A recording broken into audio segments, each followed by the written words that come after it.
नमस्कार किसान भाइयों। इस चर्चा सत्र में आप सभी का स्वागत है। तो प्रीवी लाइफ साइंसेस के साथ आज हम देखने वाले कि मूंगफली का जो फसल है उसमें पोषण प्रबंधन कैसे किया जाए और उसके साथ ही उसमें क्या क्या समस्याएं आती है और उसका प्रबंधन भी कैसे किया जाए, ये हम देखने वाले हैं। तो इस चर्चा सत्र में हम मार्गदर्शन करने के लिए प्रीवी लाइफ साइंसेस के संशोधन विभाग से doctor Baba Saheb Dome.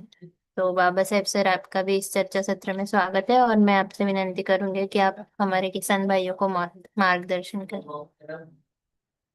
Thank you madam. नमस्ते सभी किसान भाइयों को। मैं बाबा साहेब डोमे, प्रिवी लाइफ साइंसेज की संशोधन विभाग से आज यहाँ पे जो हम लोग ऑनलाइन फार्मर मीटिंग कर रहे हैं, तो इसमें हम लोग आज देखेंगे कि मूंगफली फसल में क्या क्या प्रमुख समस्याएं आती है, किस तरह से हमें पोषण प्रबंधन करना चाहिए। शुरुआती अवस्था में जो भी वेजिटेटिव ग्रोथ हमें जरूरी होता है, शाकीय वाढ जो हमें जरूरी होती है, तो उसके लिए हमें क्या क्या सॉल्यूशंस यूज करना चाहिए, तो उसके बारे में हम लोग यहाँ पे चर्चा करेंगे। तो सबसे पहले मैं मूंगफली में किस तरह से हमें सॉइल मैनेजमेंट करना चाहिए, मिट्टी का किस तरह से ध्यान रखना चाहिए, अन्न द्रव्य का किस तरह से एप्लीकेशंस करना चाहिए, किस तरह से फसल का प्रबंधन करना चाहिए, तो इस बारे में मैं थोड़ा सा आपको पहले एक्सप्लेन करता हूँ। और इसके बाद अगर आपके कुछ सवाल है, आपको कुछ पूछना है, तो फिर मेरा प्रेजेंटेशन होने के बाद हम लोग सवाल जवाब ले सकते हैं। तो जैसे कि कोई भी फसल अगर हम लोग लेते हैं, तो उस फसल में कुछ कुछ ऐसे प्रमुख समस्याएं हमें आती है जो कि हमें कई सालों से हम लोग देखते आते हैं। लेकिन बहुत बार क्या होता है कि हम लोग ऐसी कॉमन समस्या को थोड़ा सा नजरअंदाज करते हैं, उसके ऊपर हम लोग प्रॉपरली और टाइम से पहले कुछ सॉल्यूशंस अप्लाई नहीं करते हैं। पर वो जो समस्या है उसका डायरेक्ट इम्पैक्ट जो है, तो हमें हमारे पैदावार कम होने में वहां पे दिख जाता है। जैसे कि अभी मूंगफली का सीजन शुरू हो गया है। ऑलमोस्ट कई कई जगह पे मूंगफली का सोइंग भी हो गया है, कई जगह पे अभी सोइंग फार्मर कर रहे हैं, किसान कर रहे हैं। तो ऐसी सिचुएशन में जो भी मिट्टी के नीचे आने वाले जो भी क्रॉप्स होते हैं, मतलब जैसे आपका मूंगफली हो गया, पोटैटो हो गया, आपका प्याज हो गया, तो इन जैसी फसल के लिए हमारा मिट्टी सबसे इम्पोर्टेंट चीज होता है। जब तक हमारा मिट्टी अच्छी तरह से प्रिपेयर नहीं होगा, जब तक हमारा मिट्टी का हेल्थ अच्छी तरह से नहीं रहेगा, हमारी मिट्टी जो है तो वो पैदावार देने के लिए रेडी नहीं रहेगी, तब तक इन जैसी फसल के अंदर हम लोग कितना भी अच्छा न्यूट्रिएंट मैनेजमेंट करेंगे, कितना भी अच्छा पानी का मैनेजमेंट करेंगे, कितना भी अच्छा डिसीज पेस्ट को नियंत्रित करेंगे, फिर भी हमें समाधानकारक पैदावार नहीं मिलती है। क्योंकि जो फसल मिट्टी के नीचे उसका जो पैदावार है वो आता है, तो ऐसी फसल के लिए हमारा मिट्टी का क्वालिटी, मिट्टी का हेल्थ अच्छा होना मस्ट होता है। तो ऐसी सिचुएशन में अगर हम लोग मूंगफली की बात करते हैं, तो मूंगफली में जितना हमारा मिट्टी भुरभुरा रहेगा, मिट्टी पोरस रहेगा, उतना हमारा पैदावार बढ़ने का चांसेस बनता है। लेकिन आज की कंडीशन में अगर हम लोग देखते हैं, तो हर कोई जगह पे हर एक किसान से हमें सुनने को मिलता है कि हमारा जो मिट्टी है उसका हालत थोड़ा सा नाजुक है, उसका जो कंडीशन है वो थोड़ा सा खराब है। और इसके पीछे अलग अलग रीजंस है। सबसे इम्पोर्टेंट, हमारा मिट्टी जो हमने पिछले कुछ सालों से केंद्रीय खाद डालना बंद कर दिया है या फिर कम कर दिया है, हमने रासायनिक खाद ज्यादा मात्रा में डालना शुरू किया है, तो उसकी वजह से हमारा मिट्टी जो है तो वो कठोर बन गया है। और ऐसी कठोर मिट्टी के अंदर अगर हम लोग मूंगफली जैसी फसल लेंगे, तो जाहिर है कि उसमें फलियां कम लगेगी और हमारा पैदावार भी वहां पे कम हो सकता है। जड़ों का विकास ऐसी हार्ड कठोर मिट्टी में कम मात्रा में होता है, जिसकी वजह से अन्न द्रव्य का शोषण भी कम मात्रा में होता है। तो अन्न द्रव्य की कमी फसल के ऊपर आती है। मूंगफली में बहुत बार हमें पीला जो पत्ते हैं तो उसका समस्या है, हमें बहुत ज्यादा मात्रा में आती है, जो कि फेरस जैसे अन्न द्रव्य की कमी होती है। हमारा जो मिट्टी का ऑर्गेनिक कार्बन, जिसको हम लोग मिट्टी का आत्मा ऐसा बोलते हैं, हार्ट ऐसा बोलते हैं, तो ऑर्गेनिक कार्बन दिन प्रतिदिन कम होता जा रहा है, जिसकी वजह से हमें ऊपर से ज्यादा अन्न द्रव्य देने के बाद ही हमारा फसल थोड़ा बहुत वहां पे पैदावार देता है। तो ऐसी अनहेल्दी पुअर मिट्टी के अंदर अगर हम लोग मूंगफली का फसल लेंगे, तो जाहिर है कि हमारा एक तो पैदावार भी कम होगा, दूसरा हमारा उस पैदावार के लिए जो भी खर्चा हम लोग कर रहे हैं वो खर्चा भी ज्यादा मात्रा में बढ़ेगा, मूंगफली का क्वालिटी भी अच्छी तरह से नहीं आएगा, और आखिरी में हम लोग अगर हमारा नेट मुनाफा देखेंगे तो वो मुनाफा बहुत कम मात्रा में हमें वहां पे मिलता है। तो मूंगफली को अगर आपको अच्छी से अच्छा पैदावार तक लेके जाना है तो हमारे मिट्टी को पुनर्जीवित करना जरूरी है। और जो मिट्टी आज हमारा अनहेल्दी है, मृत अवस्था में है, इसके पीछे हम लोग ही जिम्मेदार है, क्योंकि हमने क्या किया कि ऑर्गेनिक कार्बन बढ़ाने के लिए हमने कोई भी विशेष उपाय योजना नहीं किया। जैसे कि हमने कोई भी ऑर्गेनिक मैन्योर का जो डालना है तो वो कम मात्रा में किया है। जल्दी और जल्दी जो अन्नद्रव्य फसल को मिले, इसलिए हमने रासायनिक खाद का प्रयोग बहुत ज्यादा मात्रा में करना शुरू किया है। जो भी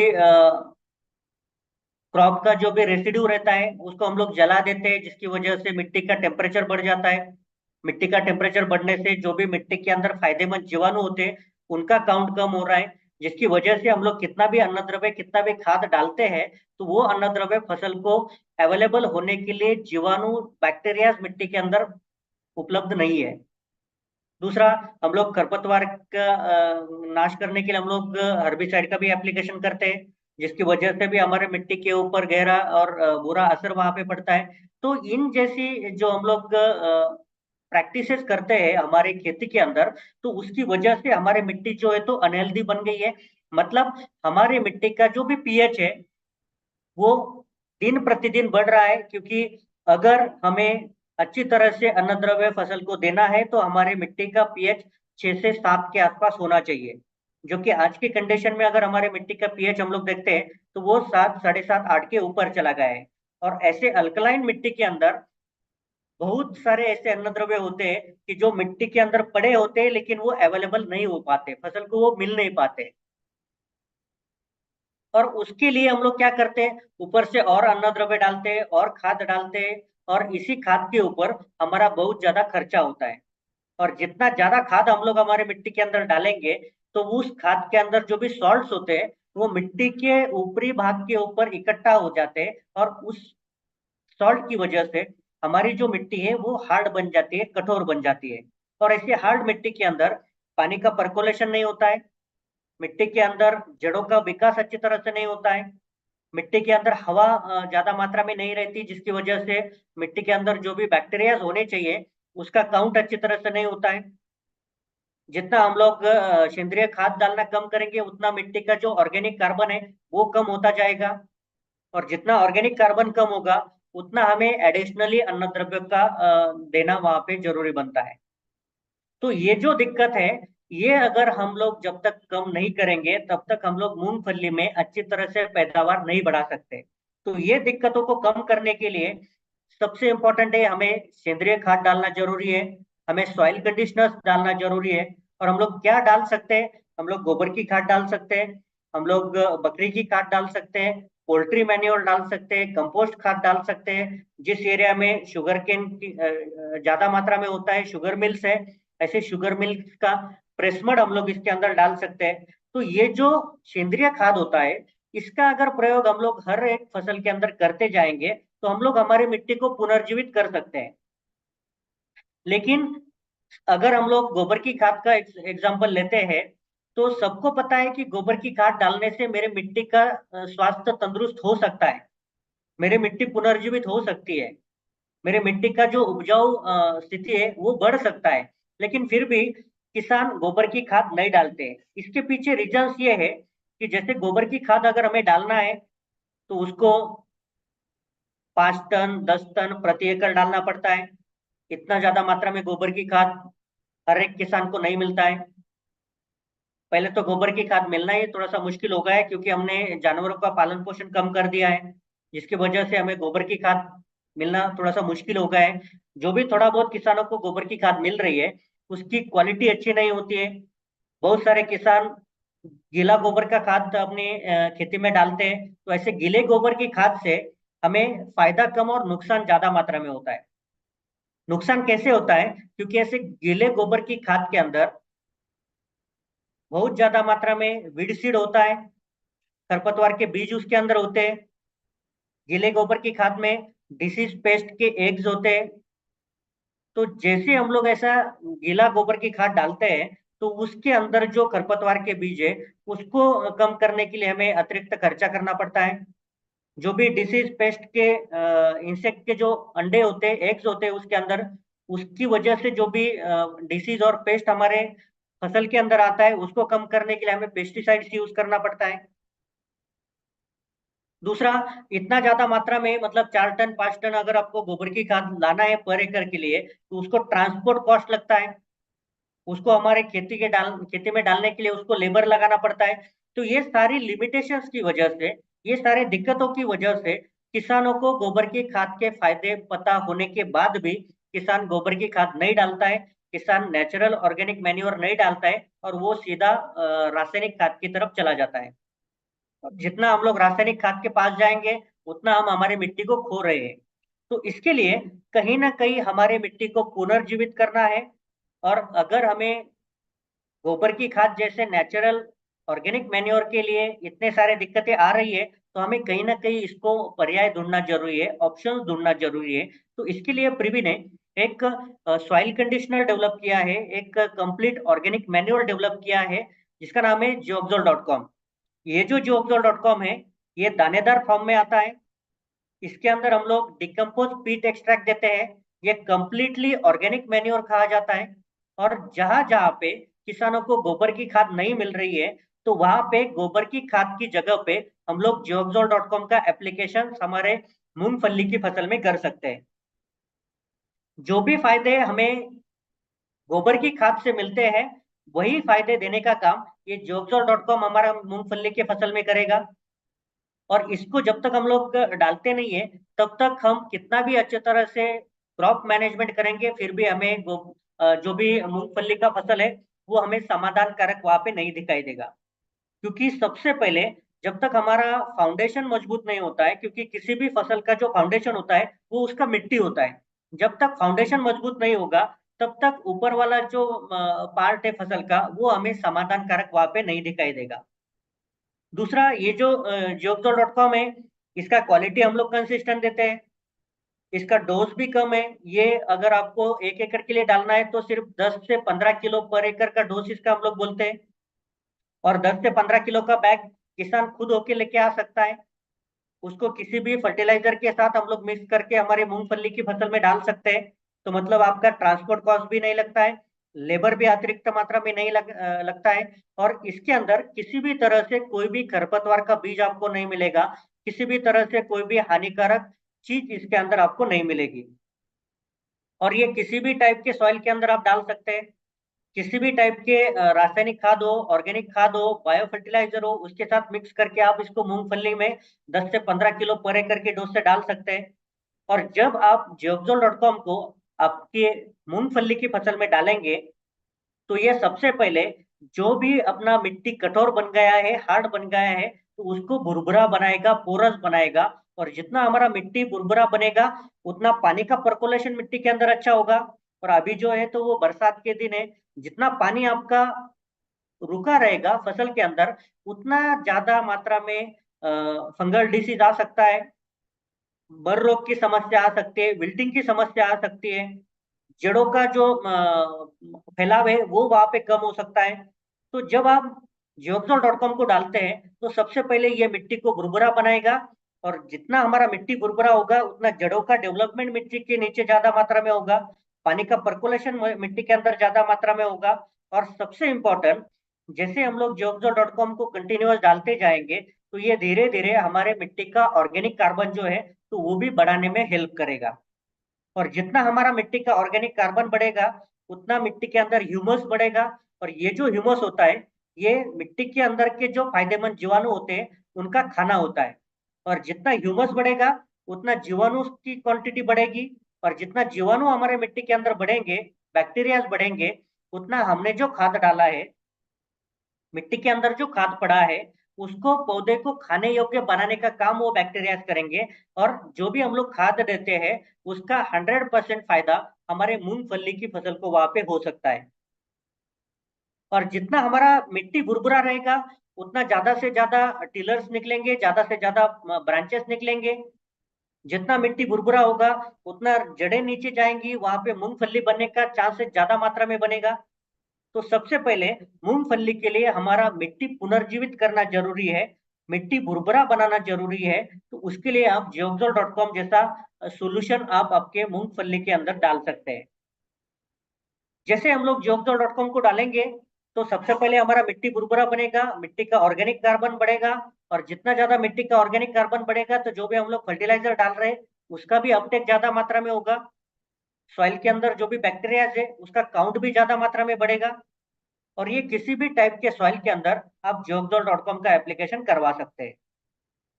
इसके साथ साथ मिट्टी के साथ साथ जड़ों का डेवलपमेंट भी अच्छा होना चाहिए, जड़ों का विकास भी अच्छी तरह से होना चाहिए, क्योंकि जड़ें एकमात्र ऐसा सोर्स है जो मिट्टी के अंदर से अन्न द्रव्य को खींच के फसल को देने का काम करते हैं।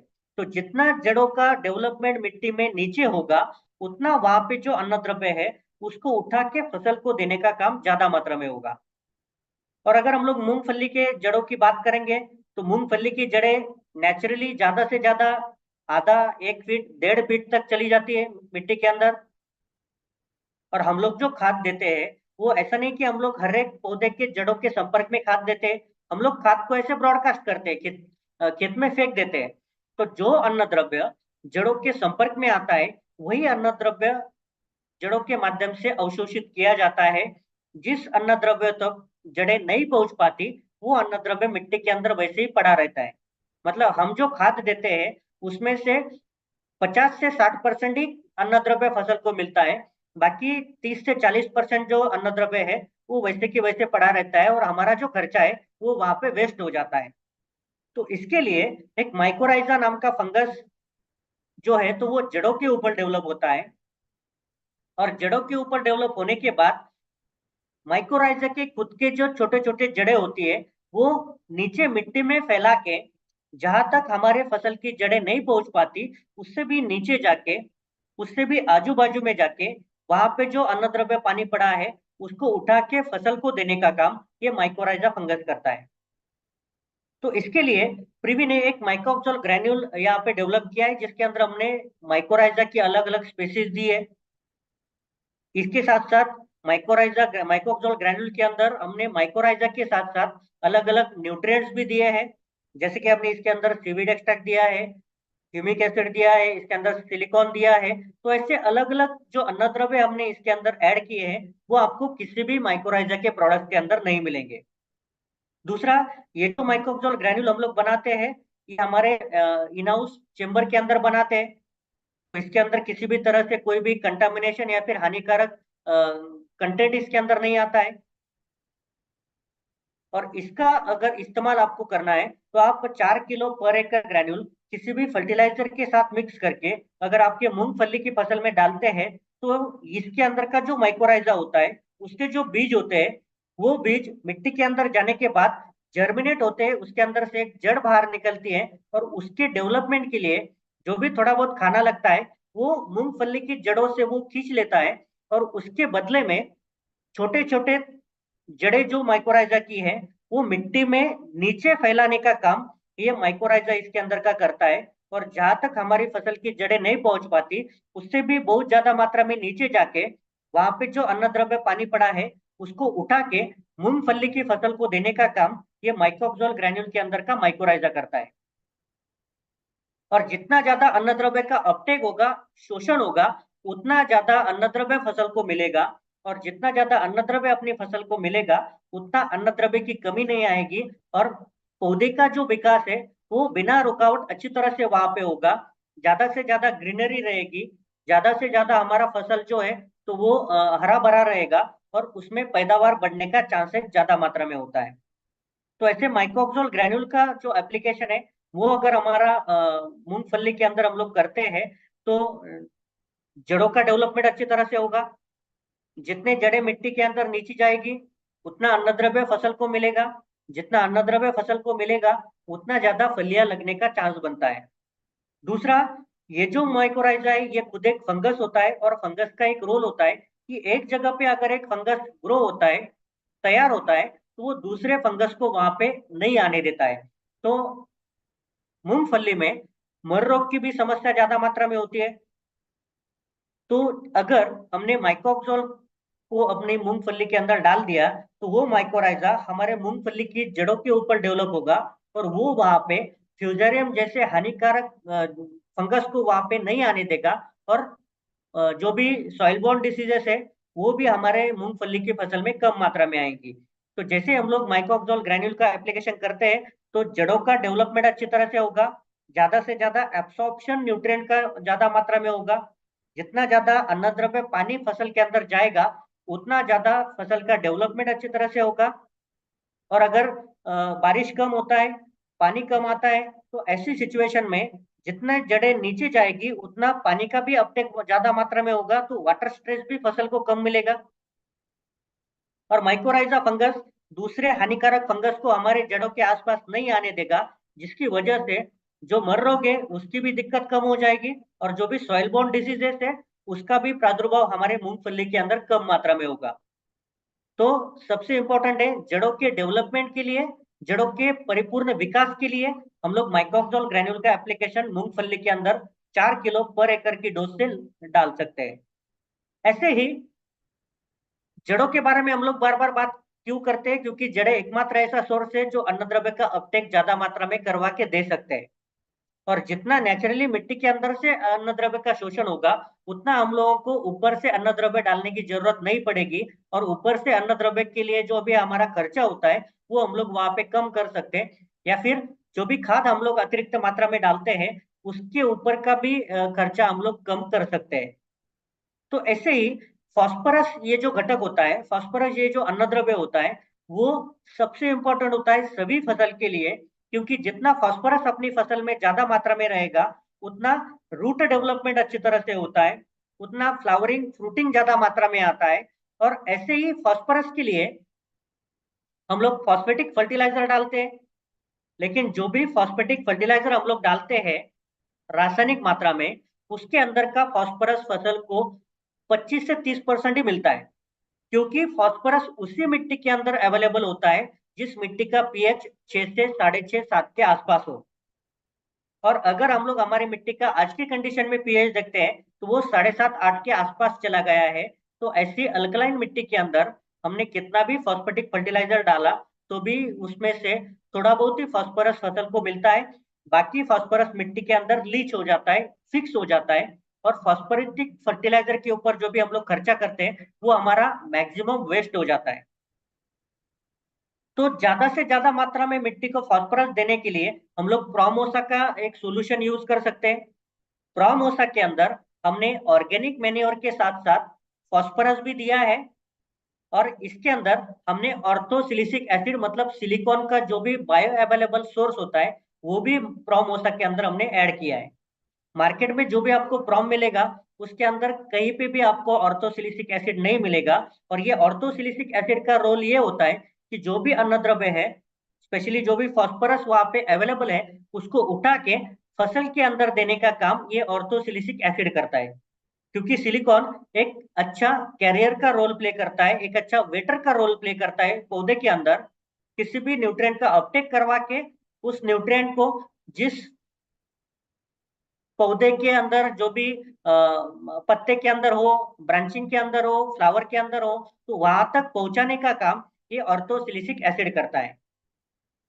और इसके अंदर का जो भी फास्फोरस है ये इजीली फसल को लागू होता है, क्योंकि इसके अंदर हमने जो ऑर्गेनिक मैन्योर दिया है, तो ये ऑर्गेनिक मैन्योर के चलते हमारा जो मिट्टी का प्रॉपर्टीज है वो भी ठीक हो जाता है, मिट्टी का हालत भी अच्छी तरह से क्लियर हो जाता है, मिट्टी हेल्दी बन जाता है।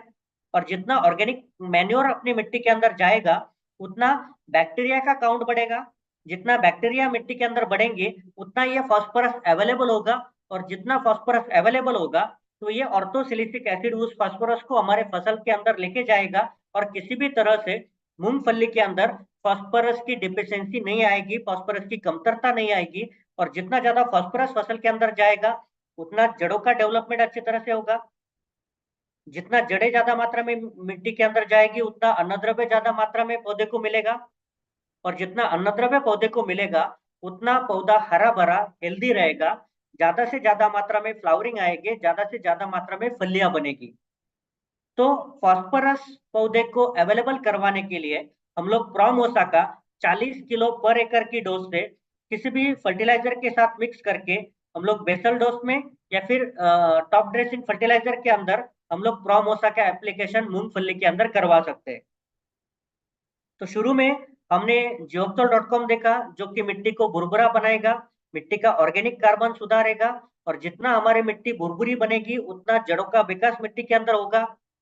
दूसरा हमने देखा माइक्रोक्सोल ग्रैन्यूल, जिसको डालने से जड़ों की डेवलपमेंट में फायदा होगा। ज्यादा से ज्यादा मात्रा में जड़ें नई नई तैयार होगी और ज्यादा से ज्यादा मात्रा में अन्नद्रव्य का अपटेक पौधे के अंदर होगा। उसके बाद फास्फोरस की डिफिशियंसी को पूरा करने के लिए, कमतरता को पूरा करने के लिए, फसल को फास्फोरस देने के लिए हम लोग प्रॉमोसा का एप्लीकेशन करवा सकते हैं। तो ये तीन अगर सोल्यूशन हम लोग शुरुआती अवस्था में मूंगफली के अंदर अगर हम लोग डालते हैं, तो हम लोग कम से कम रासायनिक खाद का इस्तेमाल करने के बाद भी कम से कम लागत खर्चे में भी हमारा पैदावार वहां पे मूंगफली का बढ़ा सकते हैं। तो थैंक यू। ये होगा मूंगफली में जो भी शुरुआती अवस्था में पोषण प्रबंधन किसी तरीके से करना है, तो इसके अंदर अगर किसी को कोई सवाल है, कोई क्वेश्चन है, तो आप यहाँ पे पूछ सकते हैं।